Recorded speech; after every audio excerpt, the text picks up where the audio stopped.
Hi, I'm Anissa.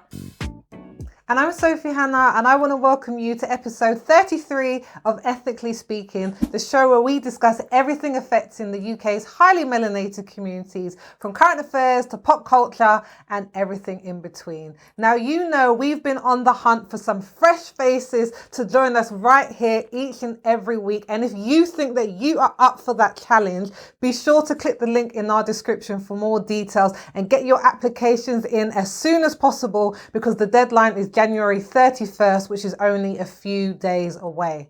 Now, if you are lucky enough to get through, you are going to have the absolute pleasure of working with this lovely lady who is joining us today, none other than our assistant producer, Lauren Fernandes. Welcome to the show, Lauren. Thanks, guys. I'm really excited and obviously a bit nervous to be on this side of the camera. So, yeah, excited for this episode. Okay, and for those who might not know too much about you, Lauren, could you tell us a bit more? Sure. So I studied biomedical science at the University of Brighton and currently work in healthcare communications whilst helping out at UMG, obviously. And I'm also a mental health first aider, so I'm really excited about today's episode. We cannot wait to hear your opinions. I kid you not. And as you know, we always keep it 100 on this show. And this week we are going to be talking about reforms to the Mental Health Act, cheating on your partner, TV reality stardom, and employers who are spying on their staff. Now, first up is Lauren herself. What have you got for us? So, as I said, I'm really excited to start off this episode with something I'm really passionate about, and that's mental health. We know that a disproportionate number of people from Black, Asian and minority ethnic communities in the UK are detained under the Mental Health Act each year. A new white paper, Reforming the Mental Health Act, sets out the government's plans to tackle this and other issues arising from this current law, which hasn't been updated since 2007. So what I want to know from you ladies is, do you think reforming the Mental Health Act alone is enough to tackle these racial disparities? I would probably lead by saying I don't think so. I don't think it's going to be the only thing. I don't think Black and brown people are disproportionately represented in mental health hospitals or services just because of the act. I think there needs to be a holistic approach to this whole thing. So looking at poverty, number one, because people who live in poverty are 3 times as likely to be sectioned or detained. I think they need to look at opportunities, schooling and education. I think there's just so many things that need to be looked at in order to tackle this problem. So I really hope that this reform or these recommendations, because it's not saying that they're going to do them, they're recommendations to change the act. I really hope that it looks at everything surrounding mental health in Black and brown communities. Yeah, definitely. I definitely agree with you, Sophie, on that. I don't think it's going to stop it. I think there's more that needs to happen.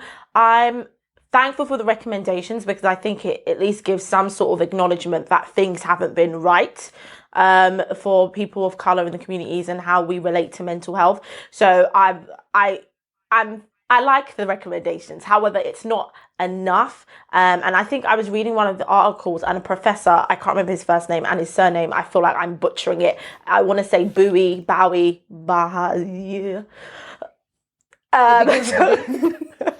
I just gave a general sound, but you feel me wherever you are. We're here. He was saying basically that with the reforms and the recommendations that they've made, it would reduce, general numbers of people of colour being detained by the Mental Health Act or by CTOs. However, that racism in this industry would show up in a different way. And he was like, because the bigger problem is like it being in the system and systemic. And I definitely agreed with him when he said that, because it's kind of like, you cut one head off and another head grows. This is the kind of racism that's not the in-your-face racism, like I'm going to call you a slur, but it's one that's kind of like ingrained and interwoven through the system, the structure, the way that they relate to us. So a one-stop shop isn't like the one thing isn't going to fix it. It almost needs like everything needs an overhaul so that we can have equality. But then you have to ask yourself, is that even possible? I completely agree with you both. I think it's definitely a step in the right direction, and it's a step that we've needed for ages. As we said, it hasn't been updated since 2007.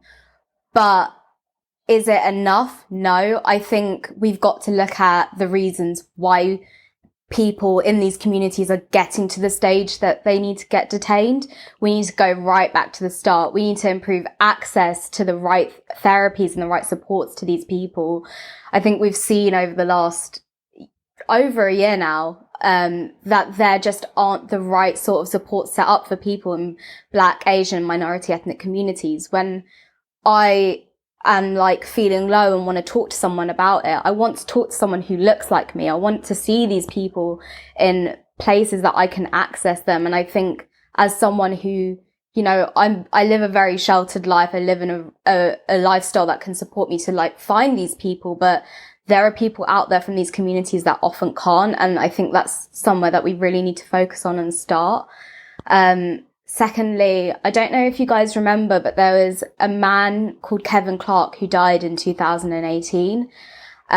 He was diagnosed with schizophrenia as a teenager, and he was living in support accommodation, and he was having a turn, and he was having, you know, a mental health on a decline, and police were called out to deal with him. And instead of, you know, approaching the situation in a way that could really help him and make him feel secure and safe, and whilst he was going through this, they restrained him, they handcuffed him, and they dragged him to an ambulance. And this video was plastered across media outlets. So I think we have to remember that, you know, A, I'm fed up of seeing this trauma. B, we need to stop this trauma from happening.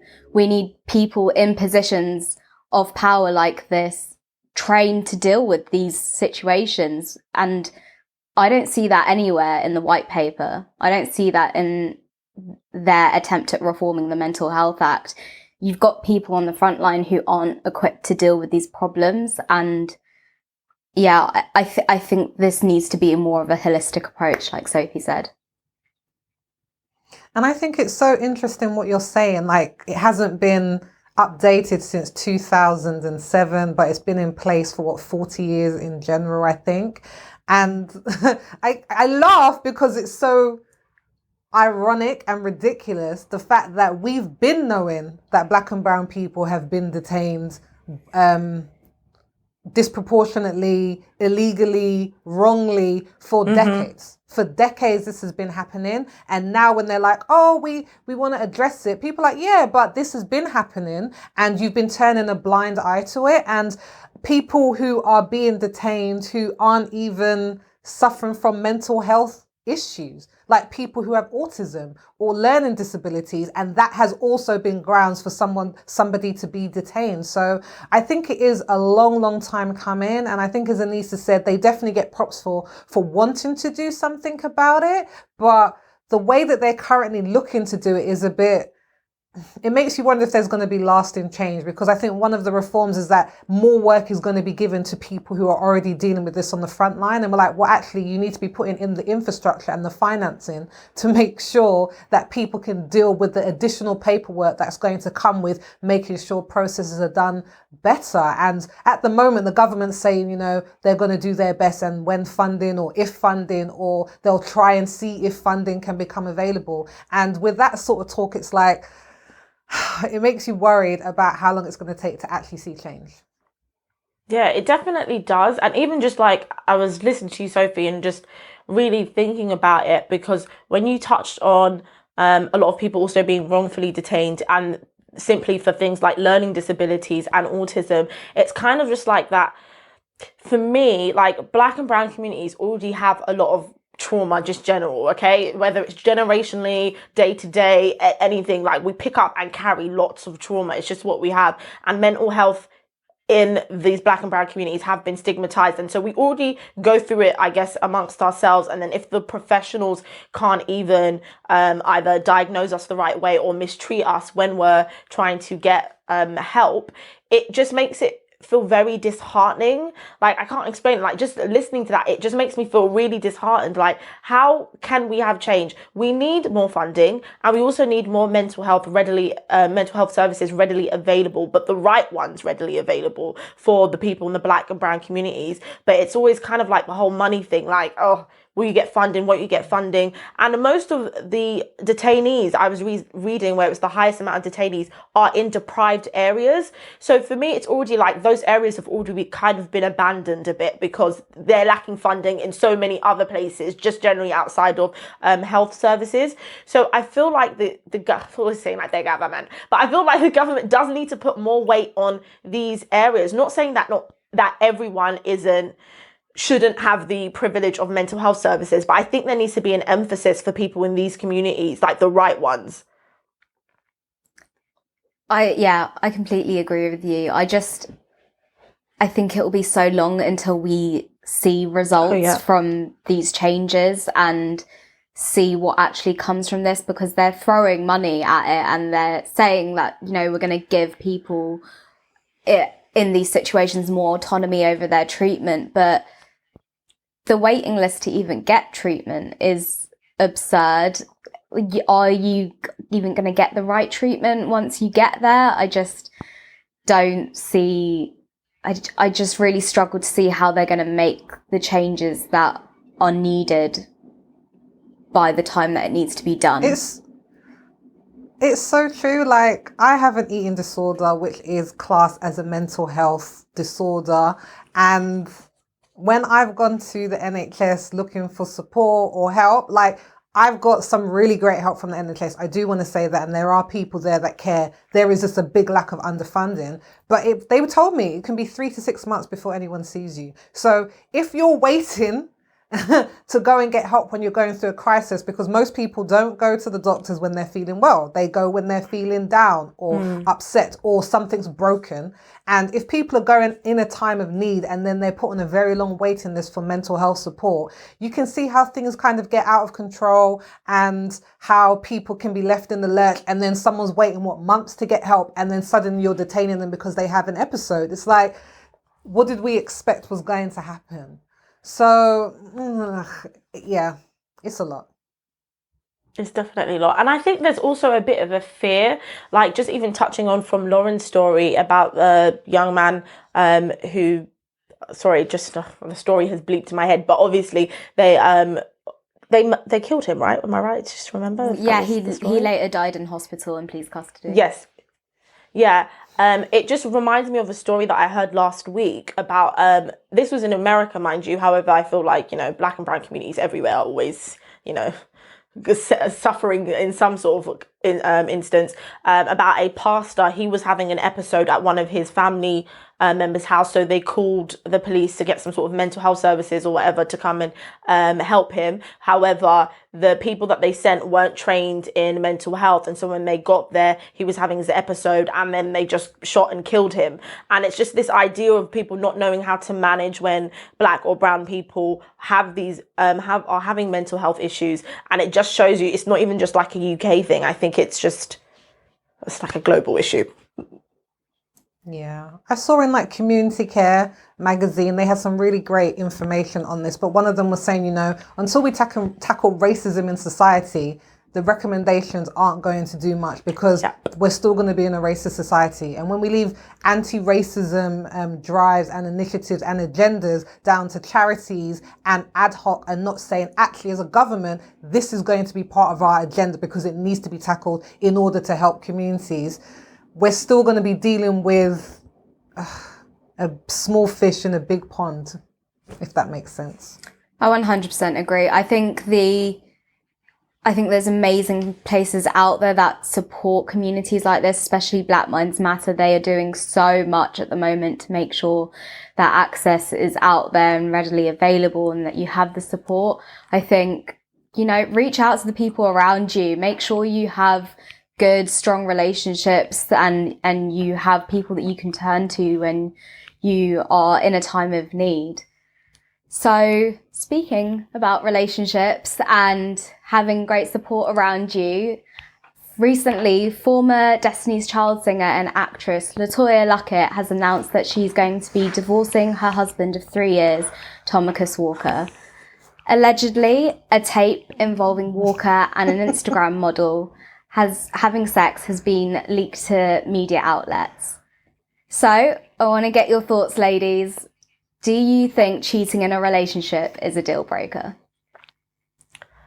This is so tough because I really, really like LaToya. I just really, really like her. And I didn't watch their show, but they had a show and I saw like clips here and there, and they seem to have a really loving relationship. So it's very sad to see it on this side. Is cheating a deal breaker? I think that's all on a lot of like conditions, okay? I think it depends on what stage of the relationship you're in, how you're built as a person, how you love. Like I feel like there's so many different factors, whether it's a deal breaker or not. I think you also have to be when I say you have to be built different, I think you have to be built in a way where you could withstand it. I personally am not built in that way. I'm not built to deal with a cheater pumpkin eater. It's just not my style. However, I don't discredit anybody who does do that. And I think it just depends. Everybody has their own boundaries. Everyone else has like the non-negotiables of what they can forgive and can't forgive. And it also depends where you are in a relationship. Like I think, for example, in LaToya's situation, they're married with 2 kids.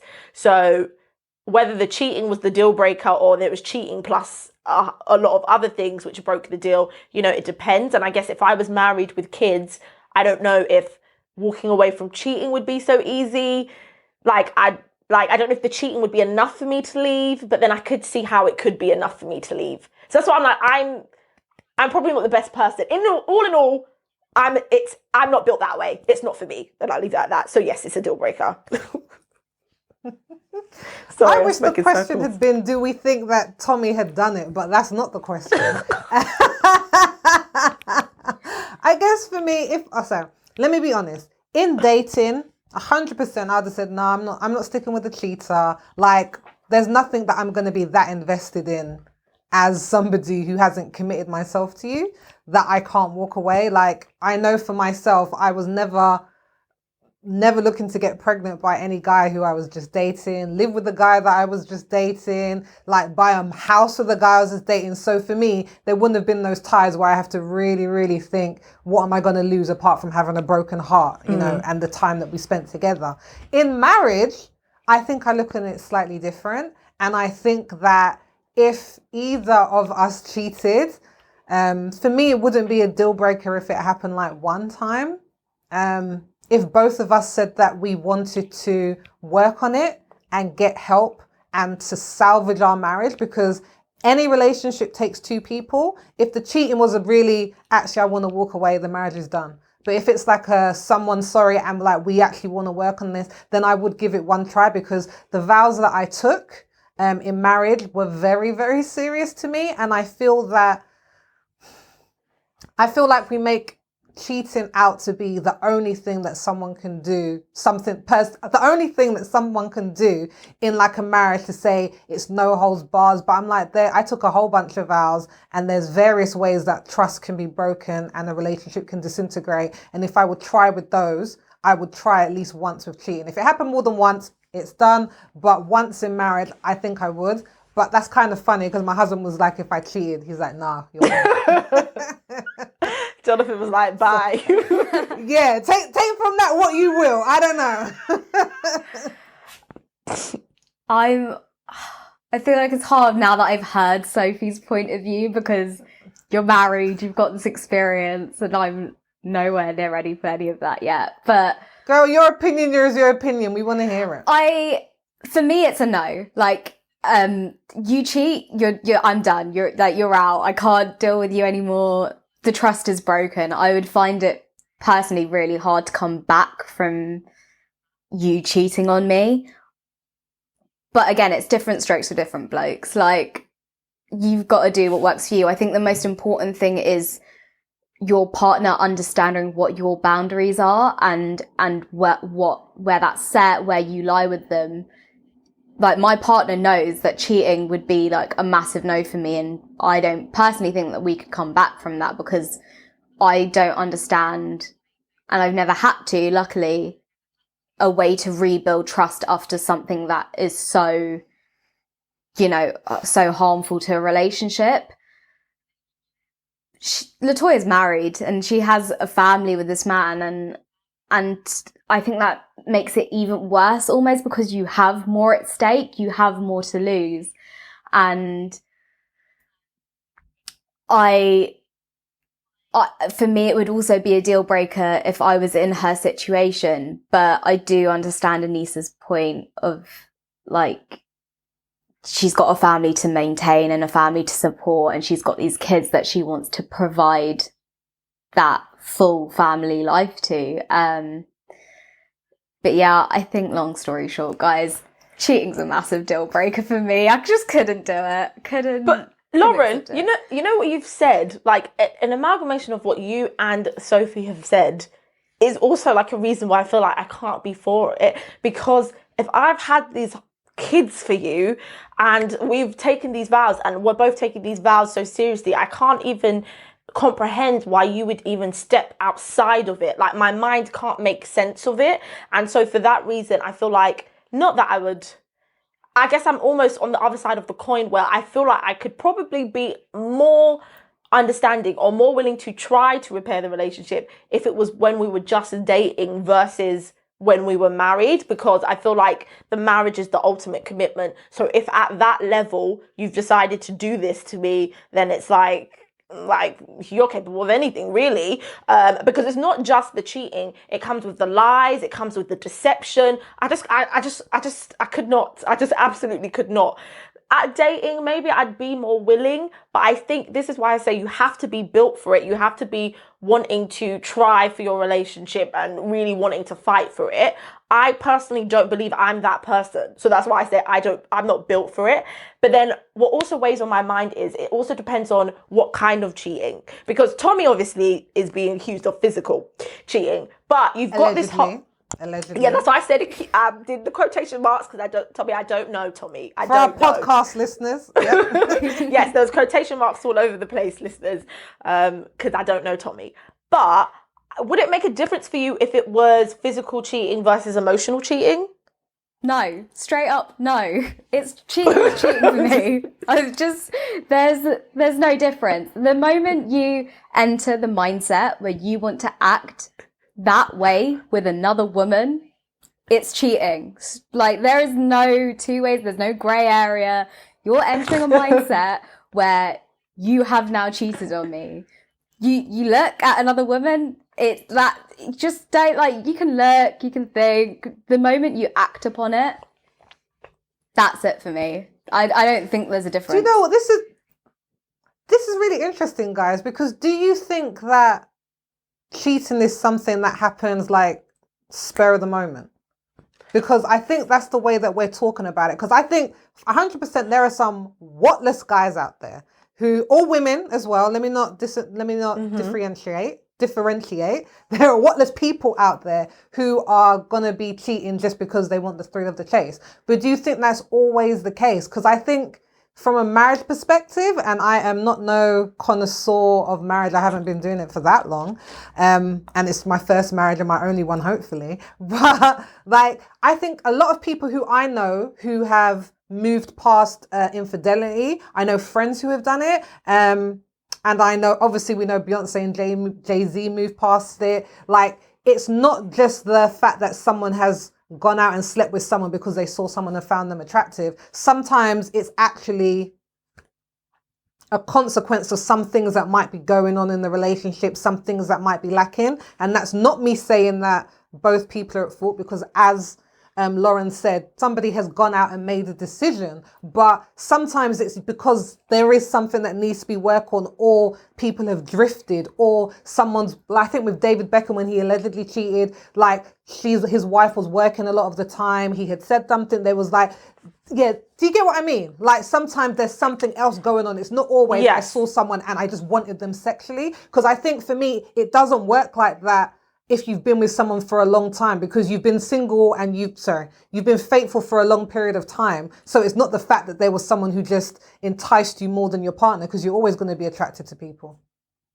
I think it's twofold, Sophie. I feel like sometimes it's a little seed that grows over time, and then an opportunity shows itself, and then they act on it. And then sometimes I think it is literally just opportunity meets circumstances. It's a random thing. Like, this person had no intention and it just happened. I really feel like you could go either or either on that.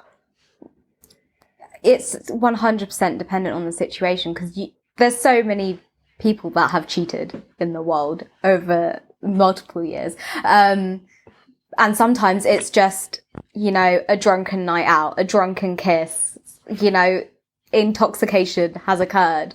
And then other times it's, okay, I'm in this situation, I'm in a relationship that I am maybe not the happiest I could be in. And then they cheat as a means of escape, or a means of, finding that joy somewhere else. I think you also have to think about how long this cheating has occurred for. Like, is this a long-term affair? Is this a one-off? There's a lot to it, and there's so many different situations that I feel like we could flip on each side of the coin for as long as possible. For sure, because like, if it was an affair that had been going on for like 5 years, I mean, there's nothing to work on. Do you know what I mean? I would have been like, what? Like, that's just the amount of lies and betrayal over such a long period of time. So like you said, there's so many variables. Sorry, Anissa, you were saying something. I was going to say, right, and this might be a bit wild, but this is honestly my true thoughts. I feel like when we're usually talking about physically cheating, you usually find that some people believe that, or maybe the statistics shows, who knows, that men are more likely to be the culprit of physical cheating. But I feel like a lot of women, this is just my personal opinion, are guilty of emotionally cheating on their partner when things in their relationship isn't going so right. Like, they're not feeling emotionally fulfilled, so they have a male friend or a confidant that they confide in and have an attachment to, more than most women want to admit that they do.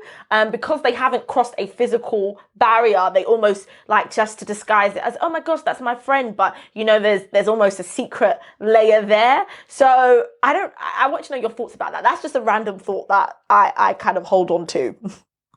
I just can't see it, because, as I said earlier, emotional cheating is the same to me as physical cheating. I hold them in the same regard. So even having... So you don't think you're ever capable of doing that, Lauren? Not that you would purposely go, but you are just not emotionally fulfilled, and you just start up as somebody who, it starts with somebody asking you how your day is, and he's showing you that attention, and then you start talking about how things are going in your relationship, and this is the person that you like talking to, sharing your bad days, expressing your feelings, because you can't do that with your partner. You don't think that could ever happen to you? It's just a question. You never know, so you never know. I would hope not, just because I obviously feel so strongly about it, and like, I'm very like set in my ways about my feelings towards where that boundary lies. I think it can always start off innocently, and I think there's always a moment. There's a moment where you realize in these conversations, in the moment that you're about to like test the waters and cross that line that you and your partner have set, there's a moment where you sit there and you question whether you're going to do it or not, and the repercussions of it. And I think if you are willing to cross that line, that's the point that you need to be sitting down with your partner and being like, we need to have a conversation, this is how I'm feeling. Because we're all adults. There's no need to rush into situations like that. You can very easily put a pause on that situation, come to some sort of solution with your partner, whether it's ending the relationship or working on it. But I just don't think cheating is the answer. And I don't think that getting to that point and crossing that line is ever something that you can't backtrack from. Yeah, I fully agree. And like, as Lauren said, conversation, communication, like if the communication is broken down, then that's probably one of the reasons why things are a bit iffy. But you really need to make sure those lines of communication are open so that you can go to them with these feelings and be vulnerable and be open about it. I guess that's true. I've never been a cheater or a cheatee. A cheaty. But but but I do understand how the boundaries can get blurred. It's maybe not in physical cheating, but emotionally cheating. I absolutely can 100% comprehend how lines can get blurred. So I could be more understanding, and I think I could be more accepting if it was like an emotional situation versus a physical one. And I don't know why. Maybe the whole physical act thing is what I can't get past. But the emotional act, honestly, I think I probably could get past it, because the issue probably there is the lack of our communication. So we probably need to work on our communication. But the physical act, I think, would just be unforgivable. Not unforgivable. I could forgive it, but I just wouldn't be able to stay in the relationship. And I think that's the thing, though. I think we put a lot more emphasis on the sexual acts, and like the sex is important, but I think the emotional part is just as important. Like, you're not opening up and being vulnerable with me. Like, you're not telling me the things that you're worried about or that you're concerned about. You're not coming for me for that support and comfort. You're going to somebody else. Like, they know very intimate things about you. And for me, I'm with Lauren, like they're on the same wavelength, because it's just as intimate. It's just as intimate that you're being with that person. So let's just hope it doesn't happen, because even for those who work with it, only 20% of people who cheat and decide to together actually stay together, because it takes years to rebuild. 20? So 20%, only 20% who decide to stay together. Exactly, because saying that you're going to stay with them doesn't mean it's actually going to work out. It means that you're going to try. But they said it's so difficult. It can take up to 2 years to build back that trust. So it's not a decision to take lightheartedly. And relationships are hard work as they are, let alone throwing in things like cheating, because you've got to, even good relationships are hard work and not easy. So yeah, I think emotional, physical, no matter what, just cheating, it is a deal breaker for me, and it's hard to come back from.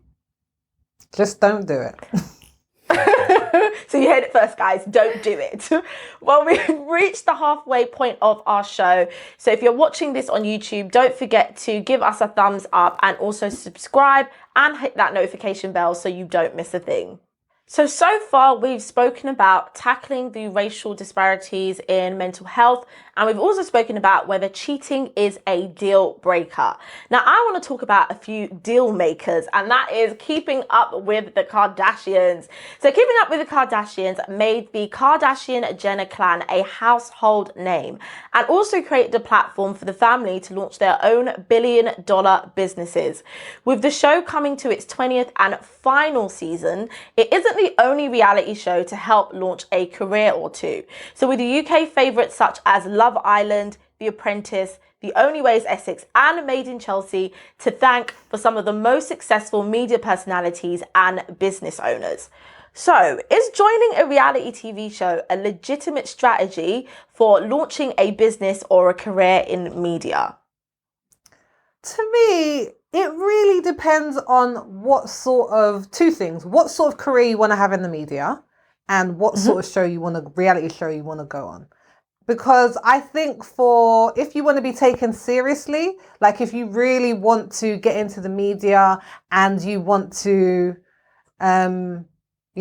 present the one show, I don't know, like maybe it's not for you. Maybe like Made in Chelsea is not the one for you. I think it can definitely open doors, because if you go on Love Island, there is a certain sort of, in my opinion, level of fame and career that the people who go on there want to have. So maybe they want to be social media influencers and things like that, and that works for them. It opens the door for that sort of career. But I think for people who want to be taken seriously, I think we're getting to the point that social media, reality TV is so edited, it's so scripted, it's so fake, and it's so over the top.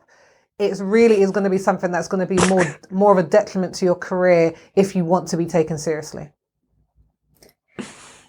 I basically do agree with you, Sophie. I think there's a couple of key words in the question, which is legitimate strategy. I think calling it a legitimate strategy might be pushing it a bit. I think there are a couple of components that are going to add to my answer, but I think you can definitely build a brand and build a business off the back of appearing on one of these shows. I think, as Sophie said, you've got to pick the right show for where you want to end up. If you want to be, a business mogul, you'll go on The Apprentice. If you want to be a social media influencer, you'll probably go on Love Island. But I think it is highly dependent on the person if you're successful. You've got to be brave, you've got to be really self-assured, and you've got to be a risk taker, because there's nothing to say that this is going to go well for you when you go on the shows like that.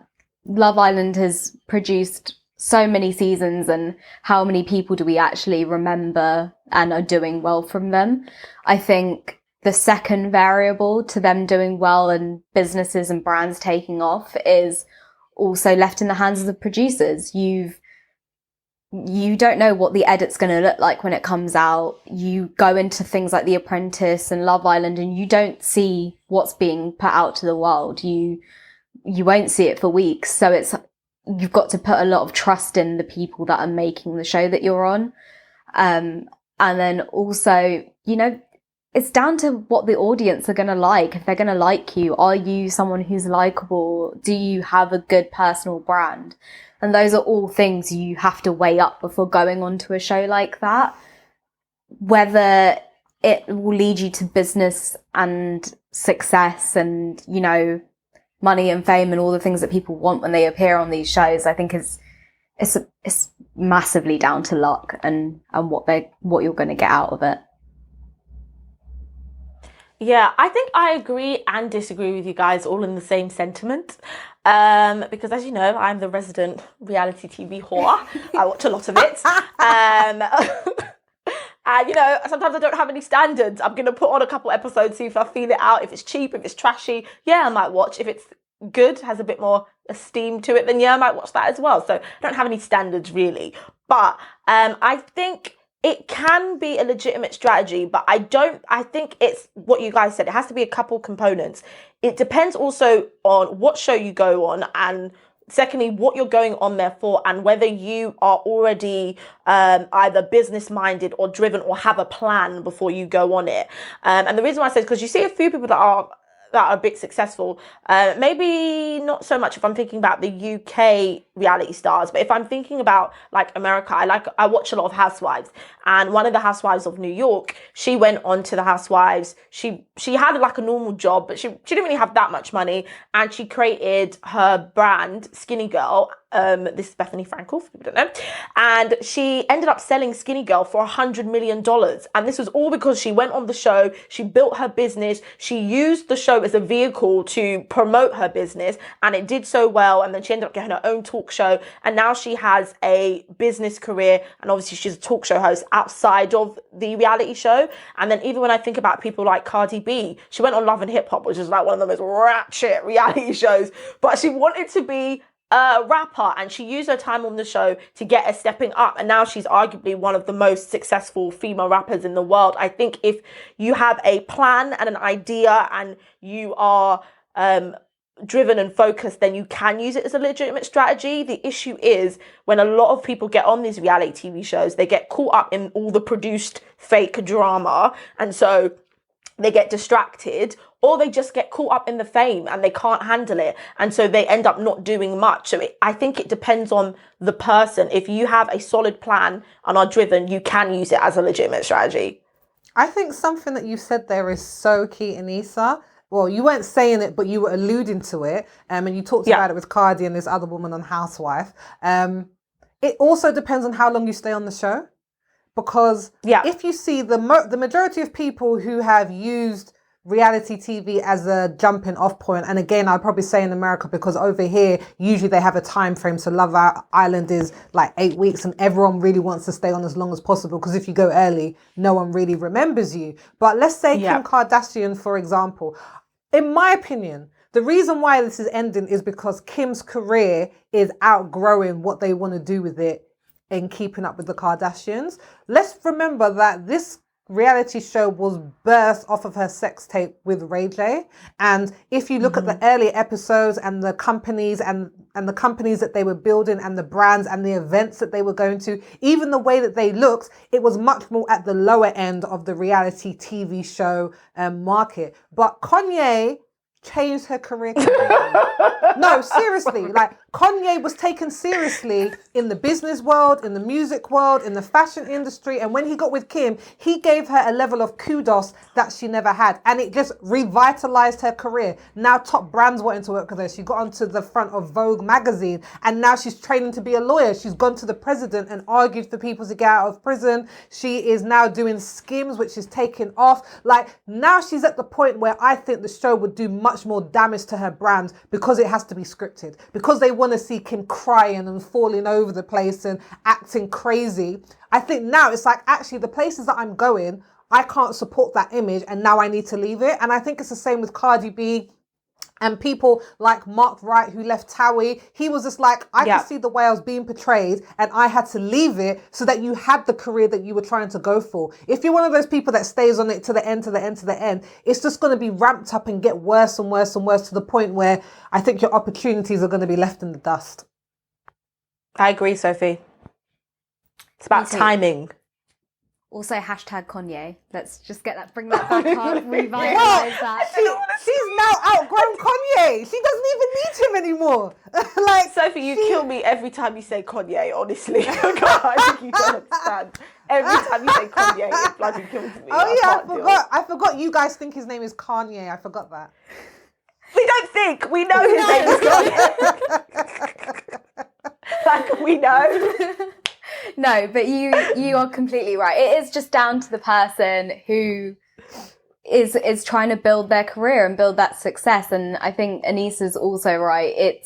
You've got to go in with a plan. You've got to know what you want to get out of this and you've got to think about it for the long haul. Building a business is not something you just dream up overnight and then it happens the next day. This is something you've got to commit to for years and years and years, and you've got to grind for it. And I think that's also something that we often don't really give credit to these people who come out of reality TV shows, that, you know, they keep their brand going for years after they've appeared on the actual show. And that's not an easy thing to do, especially with social media the way that it is now and how easily you can, you know, get cancelled or say the wrong thing or act in the wrong way. Keeping your personal brand the way it is and keeping it going over time it's hard. It's really hard. So do you know what? If you can get on a reality TV show and get back out of it with a brand and a successful career, then I take my hat off to you, because it's not easy. Yeah, it's not easy having people watch you and also criticize you. So you have to have like tough skin. And as you were speaking, it just reminded me of, I always feel like I say his name wrong. Do you know who I'm talking about? Rylan? Yes, Rylan Clark. Yes, I loved him. Like to think he was on X Factor and nobody took him seriously on X Factor. It was just kind of like, who's this guy with blonde hair extensions and he can't really sing, but him and Nicole Scherzinger are really loving it up. Like it was always like who is this person? And now he's like a credible media personality and does lots of radio shows and TV presenting shows, and you just see that and think like, okay, you can actually get an actual career from this, but you really have to know exactly what you're doing or even have the right team, because I'm pretty sure Rylan didn't think I'm going to be a media personality, but he definitely had to have the right team to kind of steer him in that way. And that kind of makes me think, if there was a reality show that you had to go on, what reality show would you guys go on? Such an interesting question, and I think I would probably use like Rylan as an example, because when we were talking about choosing the right ones, I think Rylan did like X Factor first of all, and then he went on to what was it? Was it Big Brother or I'm a Celebrity? Get Me Out of Here. I think it was Big Brother. I think it was Big Brother. So Celebrity Big Brother. I think for me, maybe I'm a Celebrity. Get Me Out of Here. Because doing all the Bushtucker trials. Not because I'd want to do the trials, but it seems like a lot of people who win that actually kind of give a boost to their failing career. Because of the wide variety of people that they have on there, it seems like maybe the editing might, because they got politicians on there, they got footballers, they got singers, they got this, they got all of these different things. But the winners and the people who stay in are usually people who I think are usually generally more light. I think Love Island for me is just, I just couldn't do it. I think the way that they trying to get people drunk, and it's all about basically who's going to get off with who. Like, you're setting yourself up to be in an unwinnable situation. So for me, I'm a celebrity.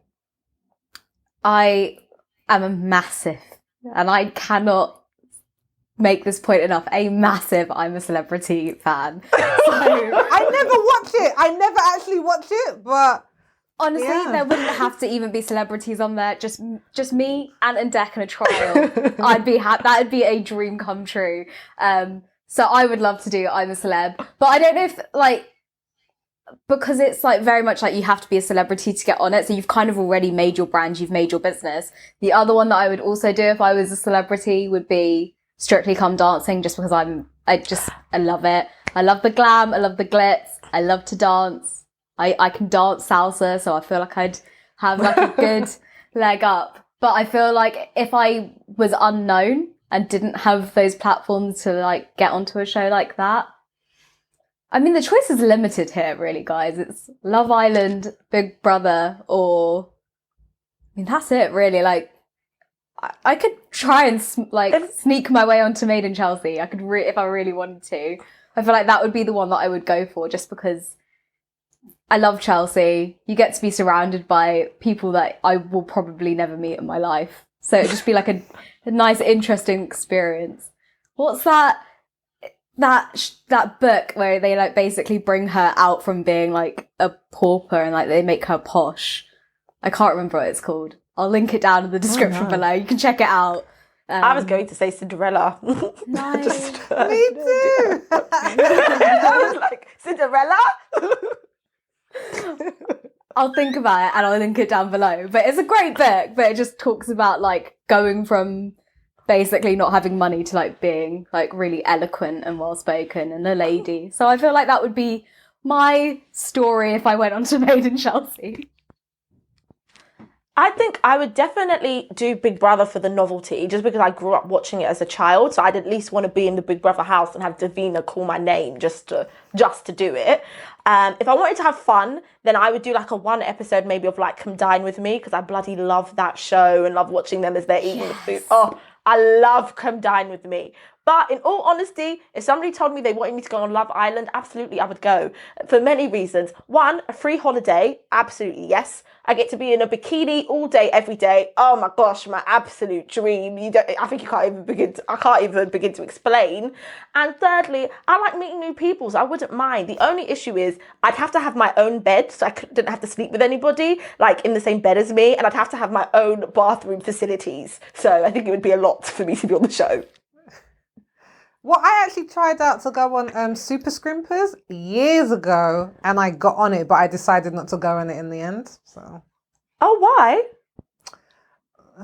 I guess for me, the contract that they wanted me to sign in terms of editing, that thing was ironclad, rock solid, and scary as hell. And also something that I said when they came to kind of interview me and talk to me in my home. I must have made a comment I really love fashion, and I was just made this offhanded comment about, oh yeah, I'm the Black Victoria Beckham. This was years ago, before she did her upmarket Mayfair store or whatever. And they started laughing and smiling and looked at each other and started furiously writing.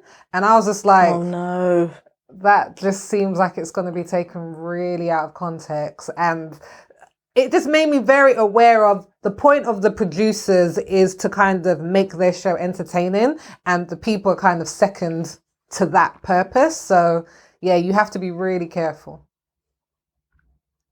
Yeah. Oh, well, Sophie, we missed the chance to see you, but I know that won't be the only chance we get to see you on TV. So hopefully we'll see you soon. Okay, so I guess for anyone who's watching or listening, if you want to launch a business or a career in media, reality TV may be the avenue for you if you don't mind people watching you. Now, talking about people watching you, we've all been forced to work from home because of the pandemic. But in a recent YouGov SkillsCast survey, 1 in 5 employers admitted to either installing software to snoop on their staff or said that they had planned to. Now, the software in use can log how long it takes for workers to read and reply to emails. It can check your attendance in meetings and even in some cases, secretly film you through your screens. So is digitally spying on workers just due diligence, or are some companies breaching the trust of their employees? And as an employee, how do you protect your privacy? This is a big yikes for me. I couldn't believe it when I read this. We were also talking about it at work and I was just like, I can't believe companies are actually doing this. Yes, we've moved to working from home. Yes, it's a more like relaxed and flexible environment, which I'm not ashamed to say I really love. I really love being able to do what I want in the day and, you know, walk away from my desk and do the washing up or put the laundry on and then come back and, you know, answer some emails. I really feel like this is the way forward for working. Like, we don't have to commute in every day. I do think being able to do that and maintain that flexible environment is also down to having a great deal of trust between your employer and employee. They've got to, you know, trust that you're going to be able to deliver the work to a high standard, deliver work on time, and do things that they are tracking, like attend meetings, you know, not leave emails too long, read messages when they come through. I do think that's also down to the employee really wanting to do their job well as well, though. I think when things start to slip, that's more a reflection on the employee and what's going on in their life and how they feel about the job. But also, we're human. We're going to have off days. We're going to have days where we just don't feel as motivated as we used to. We've been in our houses now for nearly a year doing this work from home thing. I think we're allowed a day where things are going to slip. I think it's a massive invasion of privacy to be able to spy on your employees and, you know, do whatever tech thing they're doing to hack into our webcams and watch us while we work. I just don't think that that's fair. I think, you know, shout out to my manager. I have an amazing manager who really trusts me to just get my job done and get it done well and deliver on time. I think we need to businesses need to reinvest their resources that they are using to spy and track these people into training their managers, their staff, to do their jobs right and do them well, so that you don't need to worry about how long it's taking for them to reply and what they're doing in the 10 minutes between one call and another. I just don't think it's really necessary. I think for me, like, I think it's a massive breach of trust. And there needs to be some sort of, if you're going to do it, you have to inform them. Like, the point is, people are working out of their homes. This is not, it would be inappropriate if you were filming them in the office or whatever and they didn't know about it. But in people's private spaces, like, they have a right to privacy there, number one. Number two, what I don't seem to get about this, and Lauren touched on it briefly, is that do these 1 in 5 managers care more about that you're working the full 8 hours or that you get the work done? Because productivity is very different to bums on seats. And I think I really wish like managers were getting to the point, all managers, because some are there already, where they're like, actually, it's better that they get the work done rather than me checking that they get it done. If they get it in on time, if it's of a fantastic standard, if they're responding to the emails, if they're following up on everything, do I really need to know if they're sitting in their seat the entire time? Like, I don't understand the logic of that. And all it's going to do is breed distrust amongst your staff members. And they're not going to want to work any harder. If that was me and I knew I was being filmed, I'm like, I'm going to punch the clock. And as soon as my time is done, I'm gone. Like, you're not going to catch me past 501. I'm done. So I don't think in the long run it really breeds a very good work culture. Yeah, I think I understand the sentiment of wanting to make sure that the same like level productivity and work is being produced at home as it would be in the office, but I don't think spying is the means to get that understanding. And I feel like if you think that you need to spy on your staff members to check if the work's getting done, then maybe they shouldn't be your staff members, because you're basically saying that you don't trust them to do the work. So why did you hire them in the first place? I just think that's just a bit silly. I mean, personally for me, if a company told me that they were going to be filming me, or they've got some sort of software that tracks how long I take to read and reply emails, that would be such a massive breach of trust, and I probably wouldn't even really want to work there anymore, because I would just feel like it's too weird. It's really weird, and we're in this weird state already of being in my house, which is private, but going to work, and so but working in my house. And I already don't like the idea of, which I know we have to do, but I hate being at home and whilst working at home having to be on so many video call meetings, because it's like it's my house. I don't want to have to keep having the camera on so you can see the things in my house, and you keep asking me what's that in the background, blah blah blah, because this is my private space. So I already feel like a massive intrusion on that side of things. So only imagine if they were secretly filming me and timekeeping me. Like, that would be like an extreme intrusion that I just feel like I wouldn't be able to cope with. And I don't even understand what these measures mean. What if I need to read this one email for an hour because I don't understand what's being said? Like, that's my prerogative. Let me gain my understanding in my own time. Like, you can't time how long it takes for me to read something and to reply. I just think it's all silly. And in regards to employees protecting their privacy, it's a tough one. I think if they've told you that they're going to do this, it's all down to whether you are consenting or participating in it or not. And then if they haven't told you that they're going to do this, obviously you don't know what's going on. But I am one of those paranoid people that covers like the camera on my laptop and things like that to make sure nobody is secretly watching me. But thankfully I work from my personal laptop. Although work said they will send me a laptop, so now I'm very scared of what's going to be on this laptop now that I'm thinking about it. I just to pick up on something you said there, Anissa, I think the original question was, what should employees do to protect their privacy? Leave the company, because I don't have time for companies that serve this level of distrust to their employees. We're working full-time, full-time, part-time for these companies to give them a profit. They are profiting from us being there. We are also profiting from working there, and we are growing and developing and, building our careers with these people. But if you don't have that trust that I'm going to work to the best of my ability, and yes, sometimes it's going to take me longer to read an email, like you said, Anissa. Yes, sometimes it's going to take me longer to do a PowerPoint deck, which is 70 slides. And sometimes I'm not going to want to do that in the day. Sometimes I need like quiet time at night to just get my head into it and do it. That's going to completely throw all of your stats off that you're tracking me. And that's going to make me feel worse about the kind of way that I'm working and the work that I'm doing.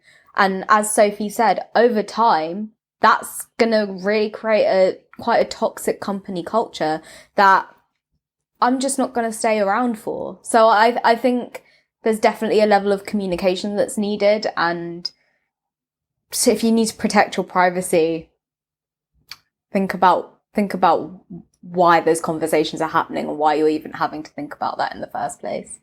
Yeah. And I think one of the issues is knowing your rights as well, because you have to look at your staff handbook. For my previous organization, when my time was wrapping up there, trust me, my head was in that staff handbook to understand exactly what my rights were, what was possible, what wasn't possible. And usually your staff handbook is going to outline certain measures that they can or can't take. And it's not the sexy stuff. And it's never the stuff that's at the top of the handbook, trust me. But like, you need to know, because the laws around this are so shady. They're saying the point is that the government's kind of like, oh, you can spy on an employee if you think that they could be breaking the law. But I'm like, what does that mean? Taking an extra hour for my lunch break? Like, is that enough of a breaking of some sort of law for you to think that you can look at me and what's going on? And I think in the pandemic, it's really time for companies and workers to really be pulling for more legalization around this, because we don't know how much longer COVID's going to go on for. There's talk of not letting kids back into school until after like the Easter holidays. Like, this could be going on for a while, and people shouldn't feel like they're unsafe in their household. And to be fair, if I've spoken to my boss and I have to be a carer for someone who's self-isolating, I don't think that I should be expected to be having the same level of productivity, because we're working in very, very strange and difficult times. So I think, like Lauren was saying, she said she has a great manager, to be able to have those conversations and really talk about what's the expectation going to be for me to work from home. Can I work from 6 a.m. and do that? Like, have these conversations so it's not at the point where people are feeling like there's no trust there. I think that's so important, Sophie. Just to touch on something you said about, we've all been through such a tough year as it is. This transition to working from home has really taken a toll on a lot of people, and majority, maybe not majority, but there are a lot of people in positions in these companies who are probably most likely to be spied on. They've got children, they've got families around them, they've got people who, if you're looking into my life and you're looking at what I have to go through each day to get the job done and also maintain the household that I live in and also work from that same household and also deal with being in the middle of a global pandemic, please cut me some slack. Don't add this extra pressure that I've got to be as time efficient as possible. I've got to be performing to the best of my ability every single day. Yes, you may want to do those things, but as I said at the start, we're all human. Just, I think we've all got bigger fish to fry, and companies can reinvest their time in better ways.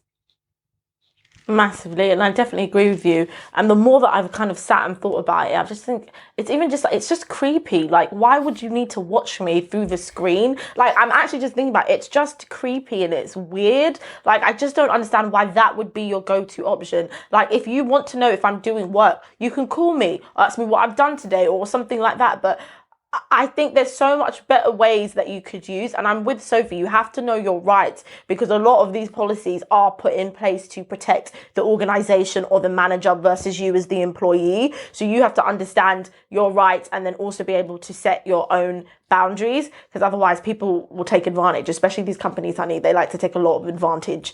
But I just find the whole thing just even creepy to think about. Could you imagine that you're typing away, somebody secretly watching you? It's just weird. It'll be too much for me. But what would you do if your manager asks you to spy on another member of staff? No. It's a no. It's a massive no. I just don't understand the need for it. Like, trust your employees, trust that they're going to do their jobs well, and trust that they're doing the best of their ability to get their job done with everything else that we're dealing with in our lives. See, I think I try to play the game a little bit. I would just be like, okay. And then I'd go to that other employee and say, this is what they want me to do. And so then maybe we could tag team and confront the situation together. Because my only fear is if I confront my manager and say, no, I'm not doing this, then this person could turn against me and start, I don't know, who knows what. So I think I would strategize at first. Maybe I've watched too many like true crime things. So I'm just always thinking like everyone has no good to them. But I would strategize. So you've heard what Anissa would do, you've heard what Lauren would do, and that really brings us to the end of our show. Thanks for watching and listening to Ethnically Speaking, and help us to keep the conversation going. We want to know, is it acceptable for your boss to spy on you? Please let us know your answers down below in the comments, and if you want even more of us, don't forget to subscribe to our email list for access to Extra Ethnic, which is a special segment for our Ride or Die fans, which is exclusively available via sign up in the link in the description. We also want to give a shout out to our awesome guest, Lauren Fernandes, for joining us on today's show. And if you want to see what she's up to on Instagram, follow her at Lo Fernandes. That's with 3 S's and an underscore. If you want to see what she's up to outside of the United Melanin Group. If you want a summary of everything we've talked about today, head on over to unitedmelaningroup.com/ES033. The link will be in the description. And if you've been watching us on YouTube, don't forget to subscribe to our channel, click the notification bell, and give us a thumbs up so you don't miss a single thing that we're doing. We're going to be seeing you again the same time next week as always, but until then, make sure you wear a mask, wash your hands, keep your distance, and stay safe.